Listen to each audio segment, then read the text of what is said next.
Punjab director Vishnuvardhan ప్రస్తుతం ప్రేమిస్తావా అంటూ audience ముందుకొచ్చాడు. చాలా ఏళ్ల తర్వాత మళ్లీ తెలుగు ఆడియన్స్ ముందుకొచ్చాడు.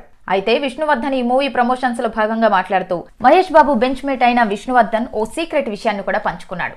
మహేష్ బాబు విష్ణువర్ధన్ ఒకే స్కూల్, ఒకే క్లాస్, ఒకే బెంచ్ అట. ఇక చిన్నప్పుడు చెన్నైలో మహేష్ బాబు చదువుకున్న రోజుల్లో విష్ణువర్ధన్ బాగానే అల్లరి పనులు చేశాడు. విష్ణువర్ధన్ బిలో యావరేజ్ స్టూడెంట్ అంట. ఇక ఆ టైంలో క్వశ్చన్ పేపర్స్ లీక్ అయ్యాయని టాక్ వచ్చేదట. ఆ విషయాన్ని మహేష్ బాబుకి చెప్పి తీసుకెళ్లేవాడట. ఇక ఆశగా వెళ్లి డబ్బులు పెట్టుకుంటే అవి ఫేక్వి అని తెలిసి మోసపోయేవారట. అలా అన్ని చోట్లకు తిరిగి చివరకు మోసపోయే వాళ్ళమని విష్ణువర్ధన్ చెప్పుకొచ్చాడు. ప్రస్తుతం విష్ణువర్ధన్ చెప్పిన ఈ విషయం నెట్టింట్లో బాగానే ట్రెండ్ అవుతోంది. ఇక కీరాతో పంజాబ్ 2 ఏమైనా ప్లాన్ చేస్తారా అంటే ఏమో, కాలం కలిసి వస్తే, అవకాశం వస్తే తప్పకుండా చేస్తాను అంటూ విష్ణువర్ధన్ తన ఆశాభావాన్ని వ్యక్తం చేశాడు. కానీ అకీరా నందన్ ఎంట్రీ ఎప్పుడు ఉంటుందో, అసలు పంజాబ్ 2 లైన్ ఎలా సెట్ అవుతుందో చూడాలి.